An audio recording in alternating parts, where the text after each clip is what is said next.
Leo. Armaad, welcome to the podcast, bro. Thank you, bro. Guys, we got a juicy one for you today. This is gonna be fun. This man right here is I guess the way to explain it is like, do you know a guy that's just like that guy? Yeah, this guy is that guy. He's the person that had the most significant, profound impact on my life, on my journey, on my personal development. You know, you meet a lot of people on this path that help you grow, that, influence your growth. And this man right here has been a very, very powerful,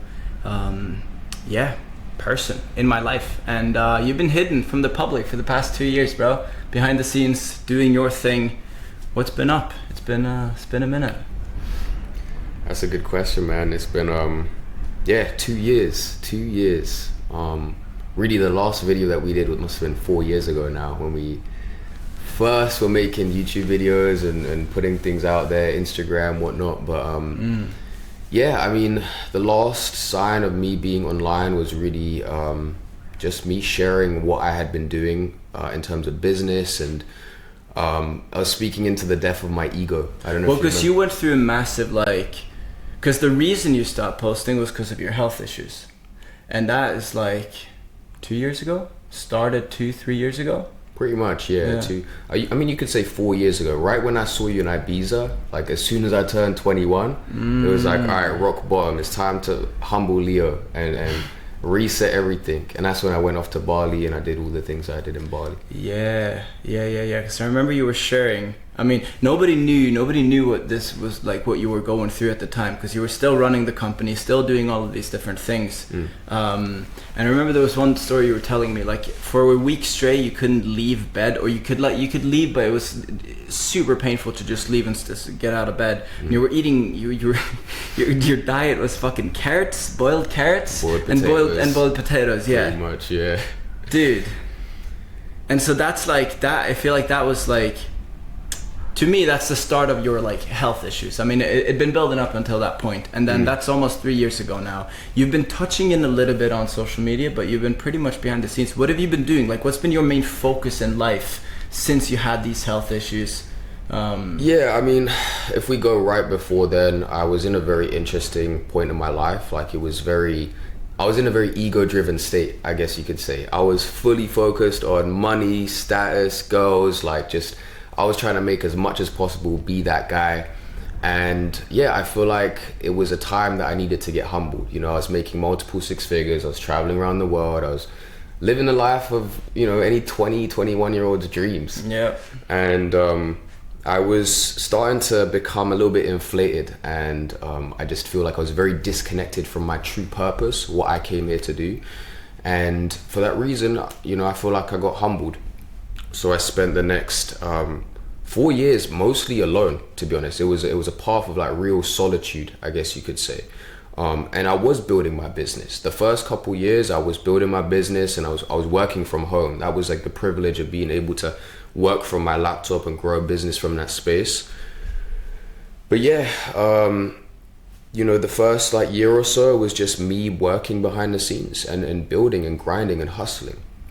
And then I feel like 2 years into that, I'd finally reached a point where business was growing. We'd passed over $1 million in sales. We celebrated the 2 Comma Club Award together in Mexico. Yeah. And that was right before I'd finally done this webinar with Russell.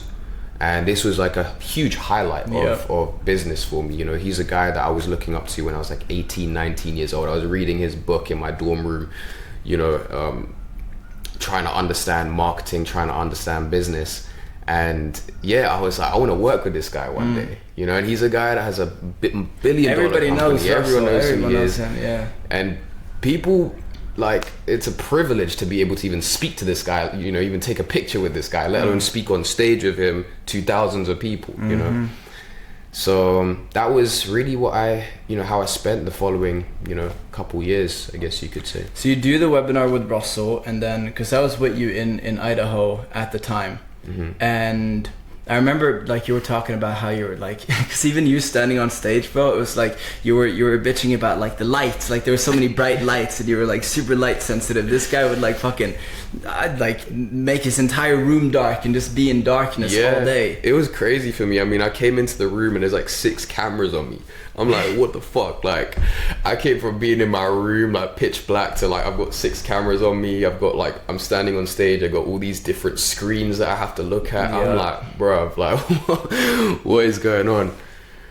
But yeah, I mean, you know, it was a weird transition, you know, like you said, I had a lot of health issues. So I was dealing with light sensitivity, noise sensitivity. I was dealing with all kinds of like food allergies and intolerances. Like it got to a point where I could barely eat anything.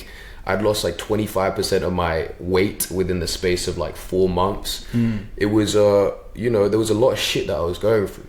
And all I could really do, I was trying to distract myself from reality during those years. And the way that I distracted myself was through business. It's like, instead of being present with my health and whatever, yes, I was learning about how to heal myself and taking all these different supplements and working with coaches and whatnot. But at the same time, I didn't want to think about it.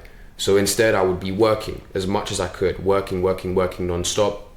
You know, I'd eat as a way to like distract myself and numb myself. That's the one thing I remember as well. Like we, after coming home, like staying in Idaho, I remember coming home because this guy would you just stay in your in the house. Like we did the webinar and then we'd stay in the house, and I come home and this guy's fucking gumming down McDonald's and a bunch of chocolate at 2 a.m.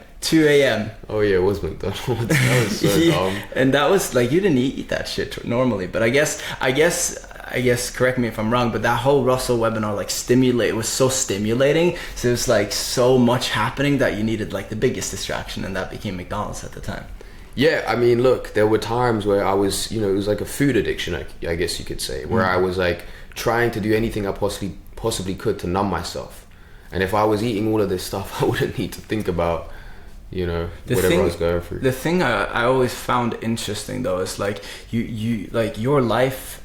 I mean, your life the last 3-4 years is like rarely any social life. Like you know, you're not hanging out, not doing a bunch of shit socially. It was like business, and the social stimulation you got in life was in business. And then other than that, like I like you never been the guy to watch Netflix or like fucking binge shit. And so it's like your addiction became food, which like most people I would say have an addiction to food. But for you, it's like you're so conscious over the fact that this was an addiction because you didn't have all of these other distractions around you. But I guess what blows my mind is it's a very, very weird way to live, and it must be a very hard way to live, where you're getting so little stimulation from like the immediate environment. You know? Yeah, I mean, it was definitely like I'd cut so much out of my life to get to that point. Yeah. Like I was celibate for a year, you know, like I was retaining my sexual energy, like I was doing all kinds of different practices. I was removing YouTube from my life, removing everything I possibly could so that I could really be dialed and focused. And I guess my only real stimulation that I resorted to, which is the easiest stimulation because everyone eats, you know? Yeah. So it's like, it's an easy way of like, it was a difficult thing for me to balance. I was like, this is the only thing that I can rely on to get dopamine. Yeah. So what happens next? Like you're going through all of this health stuff and you spent a long time on this journey, but what happens next? You're trying to heal. What did you do to heal? I mean, I was working with all kinds of different coaches at the time, you know, like different doctors, coaches. I'd invested tens of thousands of dollars into like nutritionists, coaches, doctors, and even supplements. I was like trying different supplements. I remember taking a picture that was like this table of like 50 different supplements, and I was so overwhelmed, and I was trying to take all these different ones to figure out what would work for me, what wouldn't work for me. And I remember like at the end of it was like 7 months into working with one of my coaches, and he's like, Leo, I've never seen this before. Like I've never experienced, you know, like most people will have benefits from what we've done, and I don't know what to say. Like I don't know what to do, because I was pretty much worse 7 months later. Wow. So it was a very difficult You know, very, very difficult thing to go through. What kinds of, like, just to get a little practical, what kinds of different modalities did you try to heal? You said you went to doctors, cryotherapy, red light therapy, psychedelics. I did hyperbaric oxygen therapy. I did like 50 treatments of that. Like it was like a full-time job. I'd travel an hour into London. I'd do a 2-hour hyperbaric oxygen and travel an hour back, be exhausted by the time I get back. I was doing, oh my God, liver flushes. I was doing crazy things. I did crazy things. I even did urine therapy at one point where I literally drank my own urine. Mad. I was like, oh, apparently like you get stem cells from urine, and I was like, you know, people hearing conditions. I got nothing to lose. And I was like, fuck it, like I'm at this point where I have nothing to lose. Like I'll do anything to heal myself. So it was very humbling, you know, like I went from being that guy, you know, to like now I'm drinking my own urine. Like, in the name of healing. In the name of healing. Wow. So it was very humbling. So what did end up working? Because eventually something's gotta work. Like you're sitting here today. Yeah, man, I'm sitting here today. Last week I was going out every night, you know, like I'm in a much better place, which is great.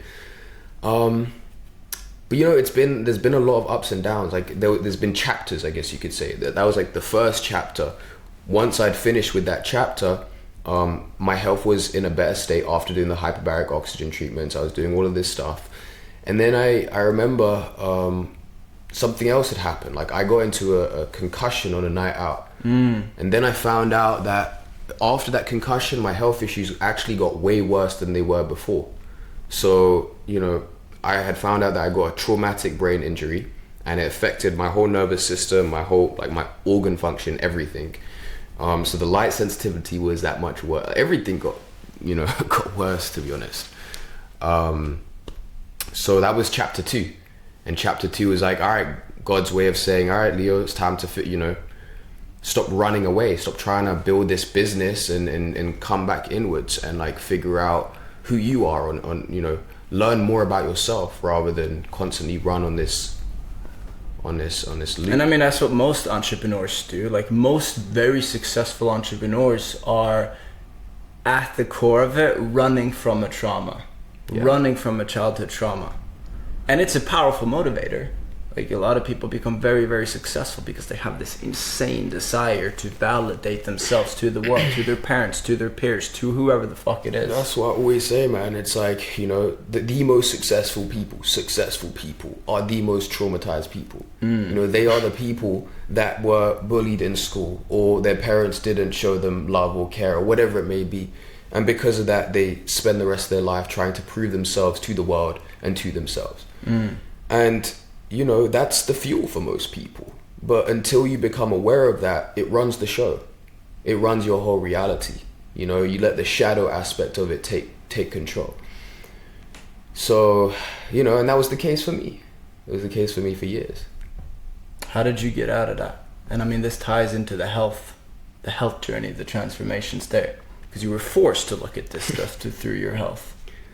Well, I guess you could say, like, when there's nothing else that you can do other than sit in the presence of yourself, you're forced to look at everything, right? Like I talk about countless hours that I would spend, thousands of hours at this point, just meditating.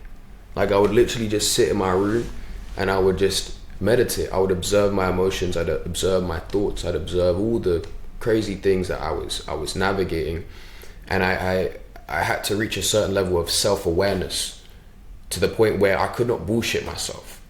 It's like, if I did something that was out of integrity in a day, I would have to look at that and call myself forth. It's like, Leo, is this the way that you want to be living, or is there a different approach? So really, the way that I got out of it was through self-reflection. It's so interesting because like we've had these conversations for the last years now, and it's so interesting watching your evolution and the reflections and the downloads you've been getting through this whole experience. And it kind of ties into what you alluded to previously, that the old way of entrepreneurs operating, the old way of businesses being built is in most part driven by trauma. It's driven by ego. It's driven by a lack of presence with self. And that's something that you've been speaking into a lot, just being with me as well. You're calling out my bullshit. You're calling out when I'm doing things that, you know, maybe I'm running away, maybe a part of me wants to chill more, but I'm overwhelming myself with taking on too much responsibility and whatnot. Speak a little bit into that, the new templates, the new ways of going about business. What does that look like? 100%. I feel like there's a collective shift that's happening in consciousness. And what I mean by that is that there are new leaders that are being birthed that have a very different approach to doing things compared to the old way. And in business, you know, or you could even say in the healthcare system, it's like you go to a doctor save me, give me this medication or whatever bullshit to save me. You know, there is no sovereignty whatsoever. The new template is like you are sovereign in your own healing. You rely on yourself. You have all the knowledge, the wisdom, the tools to be able to heal yourself rather than rely on something outside. So, and I believe this is happening across the board in every single area of life. And in business, the way I see it is like, the old way is burn out, grind yourself out, work 10, 11, 12 hours, run away from being present with yourself, build from a space of, you know, being a traumatized child.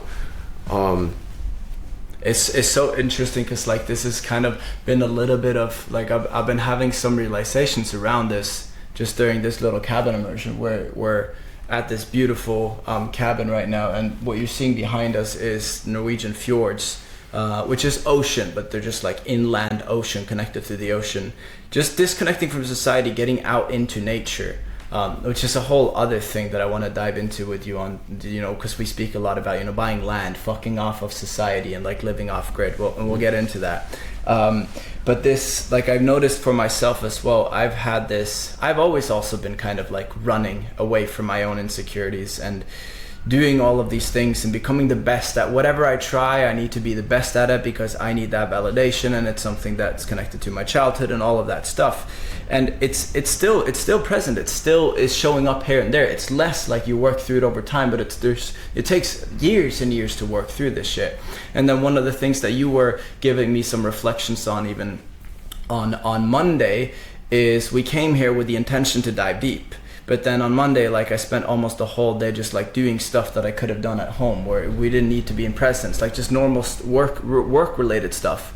And there was a part of me that was like, that didn't, because you're the master delegator. Like this guy is fucking, you delegated your whole company for 6 months. You didn't touch the business for 6 months. But so I had this thing where I keep doing more than I need to, and you were giving me the reflection that, I could actually delegate this thing. Oh, actually, I don't need to do this thing. Oh, actually, if we do this instead, this is a way better use of our time. And there's a belief inside of me that, but I need to do this thing. And a part of me that I realized was I don't actually feel worthy of maybe only working 4 hours, for example. I don't like, there's a part of me that feels like I don't deserve it, or I need to, because for whatever the fuck it might be. I mean, I guarantee that most business owners, like if they look at their day and ask themselves, number one, does this thing actually bring me joy? Do I enjoy doing the thing that I'm doing right now? And number two, is it actually bringing the highest value that it possibly could to the company? You know, like there are so many people that do pointless shit. And for what I want to do in this world, and for what you want to do in this world of making hundreds of millions of dollars, impacting the world, should we be, I don't know, like doing bullshit on Google Docs and looking at, you know, editing photos and like whatever else? I know that you like doing some of that stuff, but I'm in a state where I want to do what is going to bring the highest amount of impact. And there's a time and a place for all of these. There's a time and a place for being in a Google Doc and grounding shit, and there's a time and a place to literally just sit in silence and let God or the fucking higher source, the spirit, whatever you want to call it, give you direction, help you navigate, help you understand what the highest path is, what the next best play, the next best play is. Because there's always, no matter where you are, there's always a best play.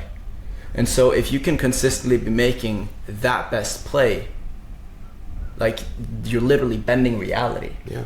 And that's one thing you told me yesterday, and it was so mind-blowing to me, because you can literally get like if you just sit in presence with yourself, you will get all the answers you need as to what the best use of your time is, where you should focus the company, what needs to happen, da da da da da da da. But that's a very difficult thing for most people to do, especially if your day is ran by all of these calls and things you got to do and blah blah blah. You don't have the space to really sit with that. But when you give yourself the space to sit with that, like what we've accomplished just this little fucking the last 2 days, it blows my mind. And it's only possible if you create space for the creator to work through you. 100%. And that is the new template, right? That is the new template of what a business owner, entrepreneur, CEO should operate from. It's like, instead of grinding and burning yourself out, you take the time and the space to sit and do nothing and be in the presence of whatever divine downloads want to come through, being in a state of nothingness. The way I see it is like, when you do nothing, you allow yourself to zoom out, you know, and you allow yourself to look at things objectively rather than being inside it, inside the chaos, the pressure, this whatever it is. So that's really the way that I see, you know, this new template for business owners is creating spaciousness, creating space in one's life to be able to be present with nothing. And that requires high level of discernment. It requires really checking yourself. Okay, today this is what I have planned. Should I really be doing this? Am I just doing this to distract myself? Like, what is the purpose? Could someone else in my team be doing this instead? You know, like, and I think that's a big thing as well. Like, so many entrepreneurs desire control. It's a huge thing. It's like the need to control everything that happens in their reality. And that's why, to get to this point of full detachment, full surrender, full allowing for a company to grow by itself, it requires work. It requires deep self-reflection. It requires space. It requires surrender. And I think also that is the direct link to designing a lifestyle and a way of working that actually is filled with joy, that is filled with love, that is filled with truth. And I always speak about that little trinity, love, joy, and truth. If you look at the truth within yourself, you'll get the answers as to what you need to change and what you need to optimize. What needs to happen for you to increase the amount of joy that you experience in your day-to-day life. And that, as a product, makes you love your life. And that makes you fucking unstoppable. And now you can actually bend reality. Now you can build a company faster than anyone else can build a company. Now you can have more impact than anyone else can, because you're operating on a different plane. Like, you speak a lot about, most entrepreneurs operate from the 3D. There's a different place to operate from. 100%. Like, the one thing that I always say, and I read this amazing book, it was King, Warrior, Magician, Lover. Banger. And it talks about the archetypes of the divine masculine, you know, or the masculine in general. And the way that I say it is like, every CEO, every entrepreneur, every visionary must embody their king archetype or their queen archetype. And what does that mean? It means that they are balancing in the realms of the seen and the unseen. The seen realms are the material, physical reality. It's where you take action, you get shit done. It's where every entrepreneur is playing 99% of the time. And then you have the unseen realms, which is the quantum field. It's the etheric realms. It's like, you know, the place that you don't see, really. And most people don't understand the value of that, being able to play in those realms. But really, as a visionary, what are you doing? You are able to see into the future. That is the definition of a visionary. To see the unseen. So I believe that the more entrepreneurs, business owners take the space to contemplate on that reality that they want to create, the faster it will come to them. That's such a fucking good definition of a visionary. Because everybody runs around saying they're visionaries, but do you actually know what you're saying? Because if you talk about being a visionary and you don't really understand or put presence on quantum realm, spirituality, God, energy, vibration, all of these different things, can you really be an effective visionary if that is the case? I guess that's debatable. But it's yeah. And this is why, you know, I really talk about living in end game. We've been speaking a lot about this past week. What does it mean to live in end game? It means you're living in the end outcome, the end reality. And all the enlightened masters and great manifestation teachers talk about living as though you've already achieved what you want to achieve, living as though you've already achieved your desires. And that is what I believe will elevate that. You know, that's how you start bending reality at your will. That's how I've been able to create so many miracles over the past couple of years. It's like, I know what I want, I visualize what I want, I feel the elevated emotion, I then detach from that reality as though I don't need it. I come back to a state of neutrality, and from that space I become a magnet for miracles to happen. Reality starts bending at my will. And I believe that that is a core role of a visionary. They need to know what they want, they need to have enough self-awareness to know what they want, and live as though it is already done. And from that space you create whatever you want to create. You become a magnet for what you want to create. I mean, that right there is like, I guess the foundation of manifestation. That is what it is. And because feeling the energy of already having what you want to have, that's manifestation. What more do you need? You know? That's why we want what we want, is because we want to feel that emotion. So how do you feel that emotion? How can somebody take this advice and start feeling the emotions of already having that end outcome? Step number 1, take the space. Take the space to be present with yourself. And what does that mean? That means blocking off an hour, 2 hours, 3 hours to just sit with yourself and a piece of paper and a pen, and no phone, no nothing, no technology, no noise, no nothing. Nothing, just you. And from that space, you ask yourself, what do I actually want in this reality? Like, why am I here? You know? And most people don't actually have enough awareness to know what they want. And it's important and it's crucial to take that space to ask yourself these questions. Otherwise, you end up living in this loop. You get to the end of your life and you ask yourself, did I do what I wanted to do?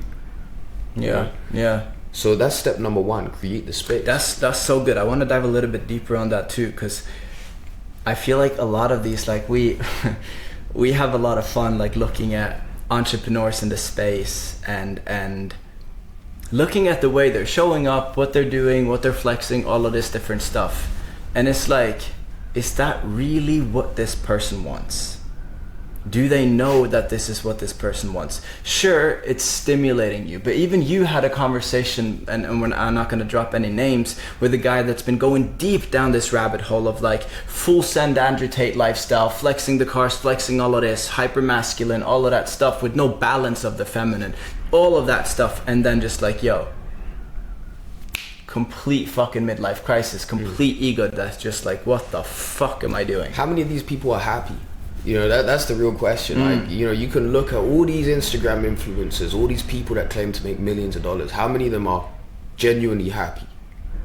And from networking with multi-millionaires, billionaires, like I've spoken to these people, I know what they are feeling, and they're human beings just like me and you. Yeah. You know? Yeah. And it's important to realize that. I mean, that's like, even speaking to Brandon, when he sold his company and he paid himself $100 million, he hit the biggest depression he's ever hit. It's like, and that's like, dude, we've been on this fucking path for almost 8 years now. Like, that's the biggest thing that I've learned up until this point, is like, if I can't be happy now, no matter what, if there's a lawsuit happening in the company, if I can't find happiness now, I'm not going to be able to find happiness when that lawsuit isn't there. 100%, man. And that might blow somebody's mind. It's like, no, but this lawsuit, like, it's going to cause you so much pressure, and like this potential thing could happen. And yes, but it's not happening now. Like, it's not happening now. It could happen. Sure, it could get worse. But even then, we're so adaptable as humans. We are extremely adaptable. And that's why, you know, when I fucking went to Mexico for the first time and spent time with the locals, just eating with the locals and hanging out with them, it blew my mind how happy they were.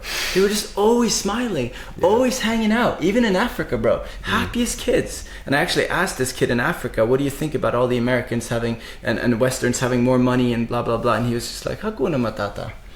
And that's it, no problem. I don't worry about that. I can't control that. And I think that's the thing that's missing in this space of entrepreneurship, this digital era of but it's people are waking up to this. I mean, we're seeing a massive shift of awareness. Yeah, I mean, I really feel like every entrepreneur, the desired outcome is eventually to get to a point where you are living in that end outcome where nothing can faze you. It doesn't matter if you have a loss in the company or if you have a lawsuit or whatever. The goal, I would say, is to reach a point where you are fully sovereign. You don't care about what happens outside yourself. You can observe things, from the outside rather than allowing it to affect you. And I would say that was really the biggest things that I've learned over the past couple of years, to like know that no matter what happens in my life, I can be an observer and it doesn't really matter. And I'm gonna figure shit out one way or another. Yeah. And you asked me what have I been doing over the past couple of years. Like I told you, even after those health issues, that was like number one. That was like a huge thing that came up for me. But on top of that was financial issues, right? After 6 months of not working, I literally didn't work for 6 months, and I was forced in that time to spend time by myself and let the team take over everything for me. And when I came back after 6 months, I saw that we were about 150K in debt. We had a bunch of campaigns that we hadn't delivered on, and we had huge backlogs. And the company bank account was completely wiped. There was nothing left to pay the team. And there I am, I'm spending around 40 grand a month on salaries. Like the responsibility is on me for everyone and their families. And on top of that, I have all this health shit going on. It was absolute chaos. But this happened multiple times. I got humbled again and again and again and again. When it got to a point where I can't allow myself to let this dictate my emotional state. I can't make decisions from a space of panic, fear, worry, like most people do. Yeah. So it was like, I had to just allow for things to unfold in the way and laugh at the situation. It was like, all right, cool. I got, $200 left in the bank. I got 5 days left to pay the team. Cool. Let's figure it out. Looking at it as a game, right? And most people be like, what the fuck? Like, most people pull their hair out, go mad. Yep. But it's, these are crucial lessons in business, right? I mean, being calm under chaos. We were talking about this yesterday. Be like the tree. It's like the tree, no matter the storm, no matter the sunshine, no matter the rain, no matter the night, no matter the day, the tree's still standing. The tree's still doing its thing, chilling, hanging out, being centered. And if we can master that, dude, we become unstoppable. Like nothing can faze you. Nothing can faze you. And dude,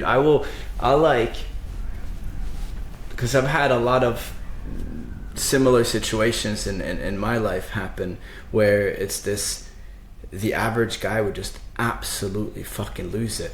But because I feel like both you and I, we've been warmed up to this, so we've had trainings. Like the first chaos is not as crazy, and so you're being taught more and more chaos. And the thing that I've realized, bro, and the thing that I'm sitting with is like, I think there's such a fucking divine reason as to why I've had so much extra bullshit to deal with than the average entrepreneur that spends 6 months and becomes fucking millionaires. I've had so much more bullshit to deal with because one, it's humbled me and really forced me to like kill the toxic parts of my ego. But secondly, to actually train me for what's to come. Because dude, we've got a massive fucking mission on this planet. We're about to make some massive fucking noise, and we're already making, I'd say, a little bit of noise. But like to be able to stand in that and have the fucking government, the fucking the entire mainstream against everything you stand for and want you fucking gone, like that takes some fucking zen, bro. That takes a lot. It's training, man. And this is training. That's how I look at it. It's like, yeah, it's training. It's the best training. What a gift. That's the way that I see it. Like people say, oh yeah, like suffering, chaos, all of this, but really it's a gift. Suffering is the gift, and if you can look at it from that lens and alchemize it into power, then everything changes. 100%. So we've spoken a little bit into like the different beliefs you have around the collective, around the world right now. What other things do you believe that the average guy would be like, yo, what the fuck? How could you believe that? Perspectives of the world. I mean, and I know there's a lot. There's a lot in there. There's a lot, man. There's a lot. I mean, first thing that really comes to mind is like miracles are real. You know, most people, and I talk to my dad about this a lot. He doesn't believe a single thing about miracles. You know, he's a very logical, you know, finance kind of guy. Yeah. And yeah, and it's like we live in very different realities. One reality is where everything that you do has a certain outcome, and that outcome is planned. You have control over that outcome. It's a very logical approach to life. Whereas with me, I have this approach of like, you know, being able to bend reality at my will, you know, perform miracles, do things that most people would not possibly even understand or imagine to be possible. And actually, just to like, because you have so many examples of these, and every time we meet, you share like fucking there's 2, 3, 4 new ones of these, and they always blow my mind. And it's again a product of the level of detachment you're able to have in reality. Like it's I know that's a big factor, living in Endgame and that whole thing. But tell me the story of like you were on the train and this train lady. Because that's a very like simple story, very practical. You know, some people could like, it's just coincidence, it's just random. But when you got 60,000 of those stories, like I've got so many of them. Like, yeah, this is one of many, and I can share a few of them. But I guess, you know, the first one is when I was in the US, right? Like there was a time where I'd lost everything, right? Like I reached a point where I'd booked an Airbnb for like 7 days or whatever, and on the last day of that Airbnb, I'd run out of money to sleep anywhere. Like it was literally that bad. So I went from having a multi-million-dollar business to 7-8 months later, I have no money to like sleep anywhere, straight up. And you know, I remember right after that, I was, you know, I didn't really understand it, and I was in it was very difficult for me. I was you know, I was very humbled, and I cried for hours, and I prayed, and I asked God for the first time in my life for clarity and for guidance. And I said, God, please show me a way. Like I have no idea what to do right now. I don't know where I'm going to sleep tomorrow, and I need help. And when I surrendered in that way, that is when the downloads started to come through of how I can actually start to create miracles with my will. And that first time I went into meditation, and I sat there for hours, and by the end of the meditation, I check my bank account and I see a miracle sum of money lands into the account. And I'm like, you can't make this shit up. I'm like, wow, thank you, God. I appreciate it. I'm so grateful. And I use that money and I book a place for another like 10 nights. And then on the 10th night, I'm out of money again. And this time I got $3.14 in my bank account. I'm trying to order food on DoorDash and it's not going through. And I'm like, I don't even want to drink this American tap water because I ain't trying to catch some random shit. Like, nah. So there I was like, all right, cool. I'm going to have to like skip eating until I close a deal.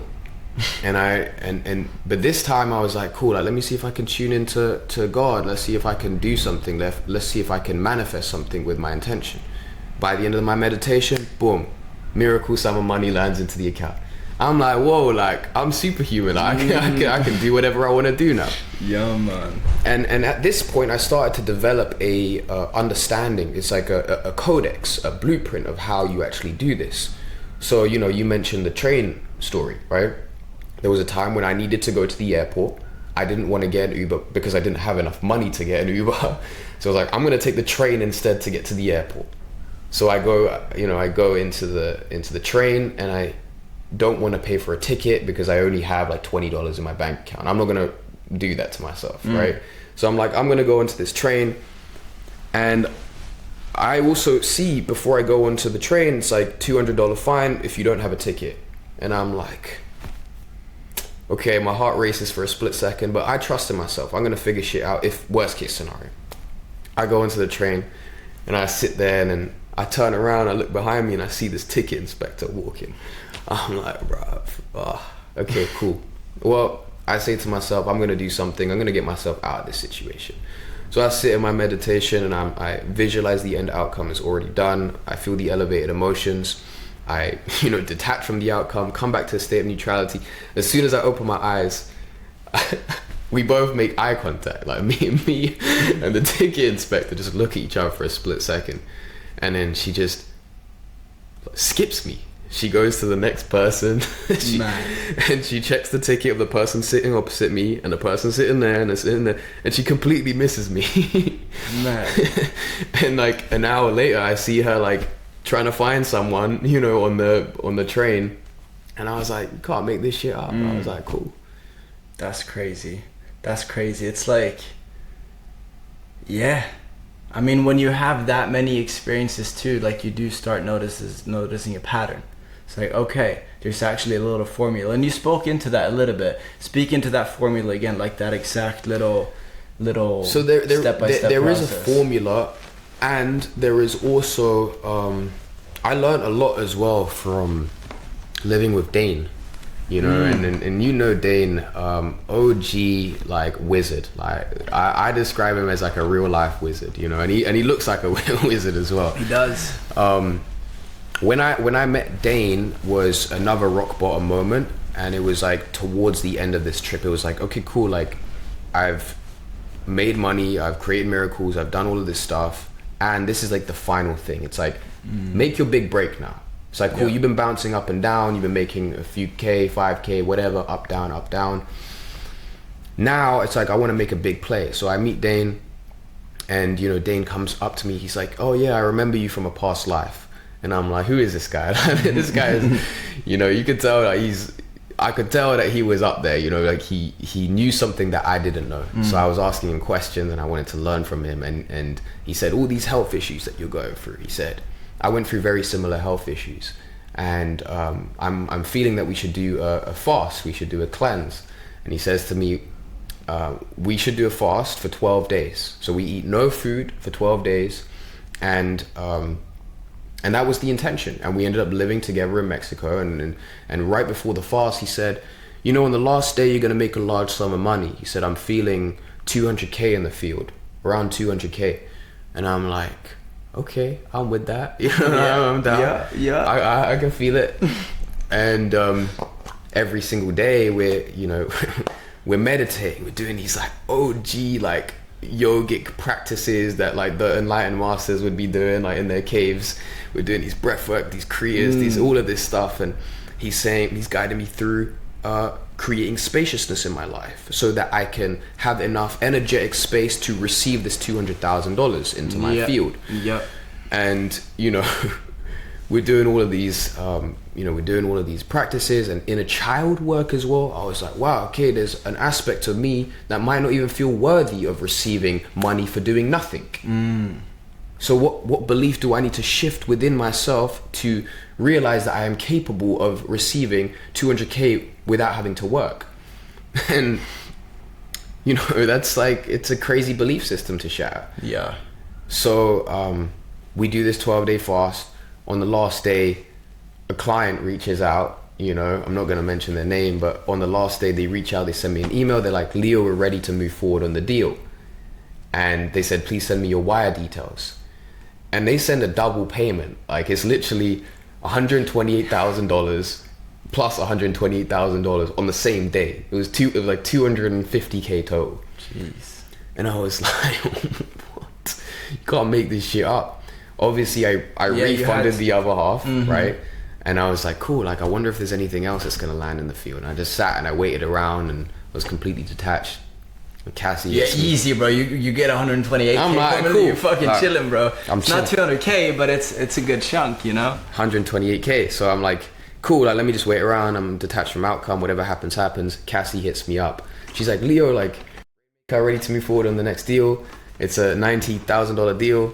I'm like, cool, like, like this will, and it landed like $220,000 total revenue, I guess you could say, in the period of 24 hours confirmed. Jeez.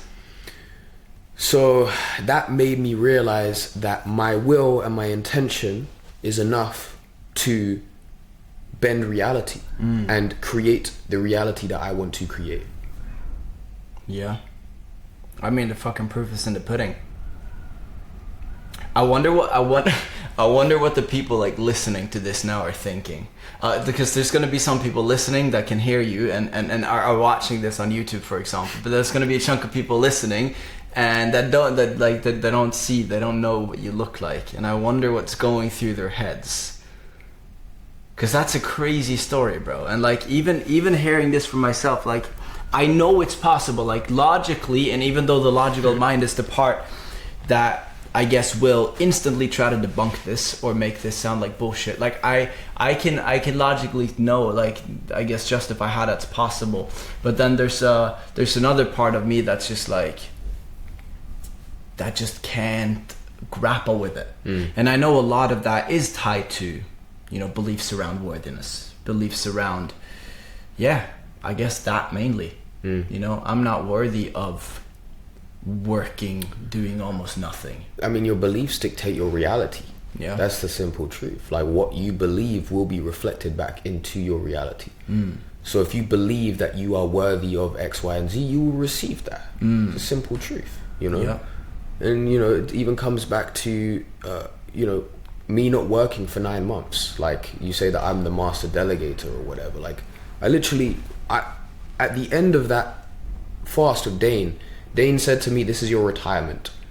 He said, "You're never gonna have to work a day in your life again."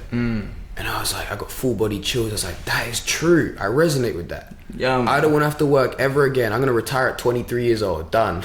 Done. And I affirm that reality. And within the space of the following month, I end up reconnecting with you and with Nav and with everyone, and it's like building this dream team. This dream team just comes into my field, and they're like, "Yo, like everyone brings all of their clients, all of their team into TrafficHive. I become the visionary. We bring on a new CEO. I no longer have to do anything. Like I literally have nothing to do. Like retirement. Yeah, straight up. And it's like from that space you can now work, and it's just pure joy. Yeah, when I work, it's what brings me joy, what makes me excited, what is my true creative passion. And yeah, and the only reason why I was able to attain that was because I believed I was worthy of not having to work ever again. I believed I was worthy of making millions of dollars without needing to lift a finger. And then it manifests. Wow. Let's switch gears. Let's talk about land, because that's something we've talked a lot about. I mean, we're out here now, and like this is one of the places I could see myself getting land. I want to have land multiple places around the globe. But we've talked a lot about building this, I guess you could call it a new earth template for living. Where, because right now people are living in tall fucking buildings and they're disconnected from nature, they're in polluted cities, they're driving fucking hours and hours to work. Like it's, your soul fucking hates it, and that's why you're so depressed. And there's a new way that gets to live that the fucking ancestors knew about this shit. Because they would live in like communities of 100, 150 people, everybody knew each other, and like families were living together, and like they were fucking vibing, they were having fun. And that's what we're experimenting with now in terms of work, where work gets to be fun, work gets to be hanging out. We get to do fun shit, like we'll get the craziest downloads when we're just out taking a walk.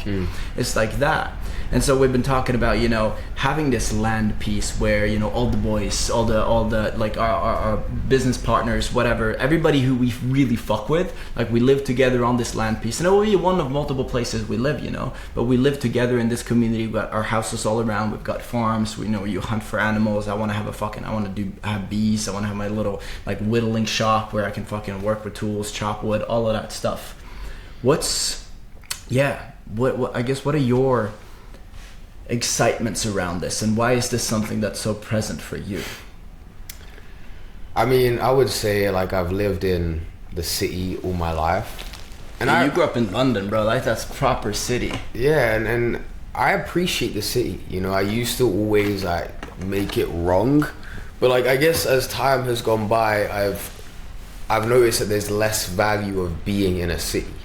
Like you said, like we are human beings and we're designed to be in nature. We're designed to live in community. We're designed, there's all these things, yet we're stuck in these little boxes, you know, like in tiny boxes in London for a ridiculous amount of money. why not go off into land and have your own space and live with the people that you actually want to live with, and be around community and family and whoever else you want to be? Like, why not? And I believe this is where the world is going, right? No one wants to be a part of these like government systems and ridiculous mortgages and whatever else. Like, people are going to want to start living in their own communities and on their own lands.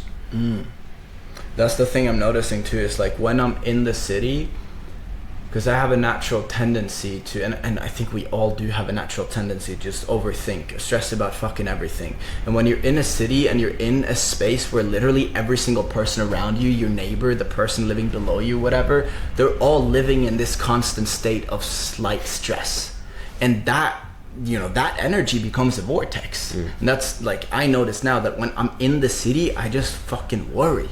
Like I'm just so tense. But when I get out to like the cabin in the mountains, for example, or here, this cabin by the fucking by the ocean, it's like, actually, like, fuck, I can see Mother Nature doing its thing. Mother Nature's like, yo, you're good, bro, you're good, you can chill, like it's fine, just follow the flow of the season.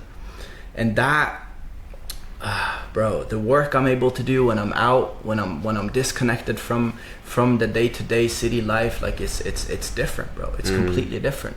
And it's like we talked about, it feels like I'm literally bending reality with the amount of productivity, with the amount of joy, with the amount of happiness. Like when you're on sales calls, you're talking to people in your network, like everything the flow is just perfect.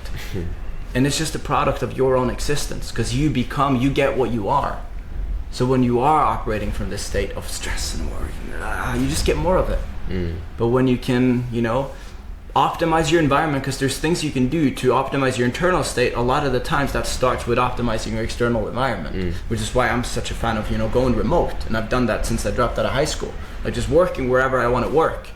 And that in of itself it helps you optimize your internal way of being, and allows you to be more in a state of joy and play. And I guess that's one of our goals. Like, we had it for a long time, like acquiring land, you know, just acquiring a shit ton of land. We will get our own little homes on this land, and you know, we have everything that we need. Like, why do we need to go to like a grocery store or supermarket or whatever else? Like, we can grow our own fresh, good quality food. You know, like we went to your grandparents' house yesterday, right? And I was tasting these raspberries. I was like, what? Like, you don't taste raspberries like this in anywhere. You know, it's this like good, fresh, like you make it yourself. And I feel like that's the healthiest way of living, right? Like you become self-sourcing, like you become sovereign. You don't have to rely on anyone or anything outside of yourself to live. And I think that's as well that's the core of the health issues that we're seeing today. Everybody's blaming sugar, everybody's blaming fat. I don't think those are the actual issues. I think the food that you're genuinely eating is full of poison. It's sprayed with chemicals. And so when you eat organic, when you eat food that you've actually grown yourself, hunted yourself, fished yourself, it's completely different. It doesn't have all of this bullshit in it. And I mean, that's like fucking our ancestors. They lived for a long fucking time. They lived longer. They were smoking. They were doing all these things, drinking a bunch. But the food that they ate was actually good for them. Now, dude, even fucking yesterday we were going on this walk, and there's this, like, one of the neighbors here. They had an apple tree, and there were still apples on that tree. And I was like, bro, you're gonna taste the best fucking apple you've ever had in your life. And it was. It tasted amazing. You know, but it's like there is just a conventional way of living in cities, right? It's like, you know, you take your antibiotics when you're sick, you know, you go to the doctor needs to save you, you have to go and buy your, you know, sprayed food, whatever it is. Like there is this like this way of living that is not serving humanity in any way, shape or form. No. And I believe that there is an awakening happening where people are realizing that is not the way. And I believe by going off grid and living in your own way, creating your own food, creating your own system, you know, you escape all of that BS. So for somebody that wants to, I guess, live this life, they're listening to the conversation, they're inspired, they want to, you know, buy their own land, whatever it is. what would you say is like the place to start? Like, say you're in a job, you're stuck in a job, you're working a 9 to 5, you hate it. The people around you in your immediate environment isn't really, they don't see the world as you. Where do they start? Well, firstly, I would preface by saying I'm not an expert on acquiring land. I do think that, you know, it's something I would like to get great at. But really, the first step is make money, you know? And I believe a conventional job is not going to allow you to make enough money to live in that way. I mean, I'm sure there are certain like off-grid communities already that are, you know, sustainable, where you would only have to pay a small amount of money to be a part of them. But if you want to get your own land, that's a whole different game, right? And that's why I feel like you should become, you know, work from home, become an entrepreneur, you know, learn a high income skill so that you can make tens of thousands of dollars every single month. So that's step one, learn a high income skill. Give me some examples of high income skills. High income skills, I mean, the highest income skills right now, from my experience, are marketing. You know, you work from home on your own terms. It's what we'd started 7 years ago. Yeah, we learned how to make pages go viral on Instagram. Now people are getting paid tens of thousands of dollars to grow pages, like, you know, Hormozy and Andrew Tate and all of these people. Like, it's a skill that is in high demand, right? And you know, we spoke about this as well. Like, Alex Hormozy will spend $70,000 per month on just content creation. Yeah. And now there are thousands of coaches that are coming out of the woodworks and need people to help them go viral, help their message reach more people. Yeah. So this is like one of the most valuable skills, I would say. Yeah. Number two is, you know, appointment setting. Like, this is where you even help these coaches close deals, book appointments. It's like, the way I see it is like, if you can become a master marketer or salesperson, you are bringing value to the coaching economy, which is one of the fastest growing industries today. Yeah, don't quote me on this, but I think I read somewhere it's like at 200 million now, and it's going to be at 600 million in 2030. I don't know if those numbers are correct, but it's going to 3x in size, the whole coaching industry, in the next 7 years. Yeah, I mean, there's a shift in education that's happening. Like, we're taught to go to university and spend tens of thousands of dollars on an education for what? Right? Like, what do we get out of that? I know so many people that have come out of university and got a job that was nothing to do with their degree. Yeah. You know? Most, I would say, end up there. Because it's like you'll go to school and you'll study for something, but at the end of the day, you have no fucking clue what the job looks like that you're studying for. And you end up realizing that actually this job fucking sucks. All right, let me do something else. And then you're stuck in like 50 grand debt. Yeah. And, you know, you're working a minimum wage job. Like, the system is designed to make you fail. Yeah. It's designed for you to be broke. Across the fucking board, bro. Across the board. Schools deciding to make you fail financially because they don't teach you about credit score. They don't teach you about fucking money. They don't teach you about fucking anything, really, investments. The fucking health system is designed to make you fail because the food is literally filled with poison. And the fucking relationship system is designed to make you fail because they feed you with porn and they feed you with dating apps, and everybody now exists on a screen and have completely lost what it means to connect with other people, and that starts with them losing their connection with themselves. They don't know who the fuck they are. The whole system's fucked. The whole system's fucked, bro. So we gotta fucking do some shit to that. Yeah, and that's some moves. And that's why we're here, you know, because like, I don't want to live in a world where that is true. You know, and I feel like that's why we've been put here to really roll out new templates. And that's a bold claim. Yep. That is a bold claim. But I don't see anything else that's worth doing. Nah, same, bro. Literally. I mean, dude, if you really fucking sit with it and like ponder the state of the world, ponder what's actually happening, like fucking 500,000 kids in the United States are kidnapped each year. Like, kids across the globe are being sold as sex slaves. Like, that is, it's fucking insane. How can you, knowing that that's the state of the world, sit on your ass and do nothing? Fucking go to your job and hate your life and spread bad energy everywhere, watch Netflix, fucking get fat. That way of existing is actually only adding to that fucked up state of the world. And yeah, that's where I'm at. That's like what I think about more than more than maybe might be healthy, because at this point I can't actually save all those 500,000 kids. And so a part of me is like, yeah, 16 steps ahead of what I can actually do, which but at the same time it's like, yeah, it's hard to think about anything else when there's so much work to be done. There's so much work to be done. We live in a crazy world, man, for real. Yeah. And all we can do is the best that we can do. And I think it's healthy and it's important to have a vision of a better reality, a better world. And it's really just on us to do everything that's in our power to create a better world. Yeah. Aligning with the right people as well. And I speak about this, like the people that are at the top right now, the leaders that are at the top, these are the people that are driven by, from my experience, what I'm seeing is money, power, status. Like they are in this loop of wanting more, chasing more, and they will do anything to harm, they wouldn't mind harming someone for more money, more power, more status.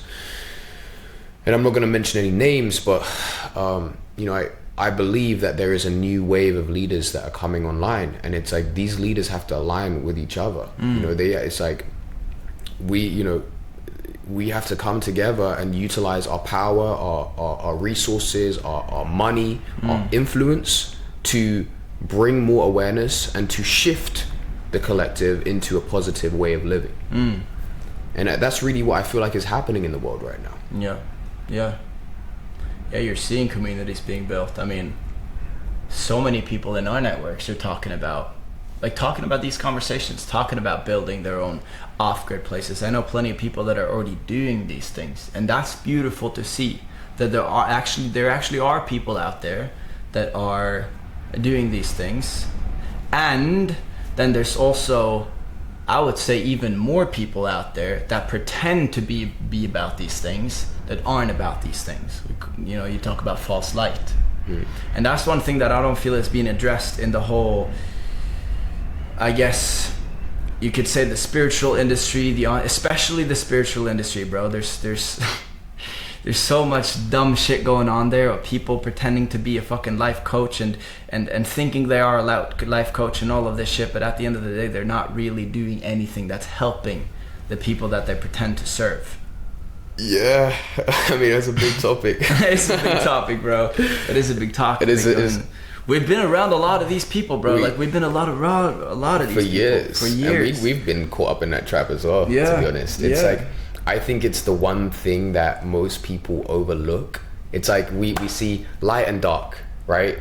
And then it's like the dark is like all this evil stuff that's going on, and the light is like this positive, high vibe, love and light, spirituality type thing.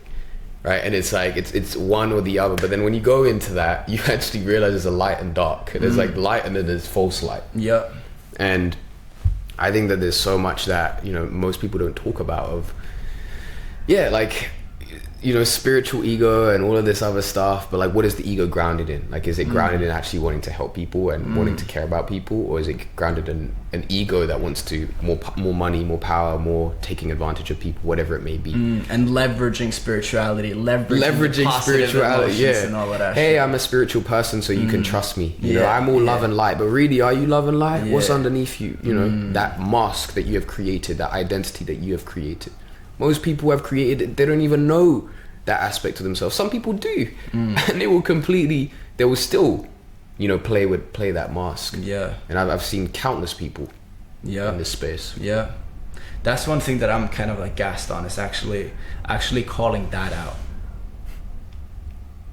Because very few people do. And it's interesting because you'll see people on YouTube now, CoffeeZilla and shit. Like he'll call out the influencers that are shady. Because, bro, most of these influencers that I grew up with fucking watching on YouTube and stuff, that is like, yeah, this guy's like doing something different, doing something new, like, new way of living, blah, blah, blah. But they're filled with fucking, trauma. And also that's perpetuating this, I guess, scammy, you could say, way of going about what they're doing and not really caring about their influence. And fucking, it's interesting because I've been watching Logan Paul and Jake Paul and their relationship, and everybody used to hate Jake Paul and everybody used to love Logan Paul.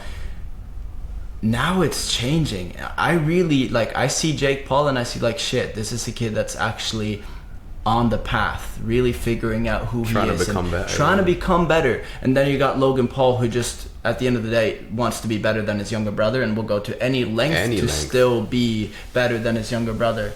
And it's like, dude, what the fuck? And I'm glad people are calling this out, and I'm glad people are actually seeing it, because I think it's doing the world a disservice having people like that with that much influence, that big leaders, bro. That, I mean, what are they actually leading people towards? I mean, bro, like they even launched this Prime company, right? And like now you have hundreds of thousands of kids that are like drinking these like, you know, super high caffeinated drinks, and you know, like, but what value is really being brought to these kids, right? Yeah. And it's a world that's governed by money, you know, who wants more money, more power, more influence, more like this is a game. We live in this like this game right now.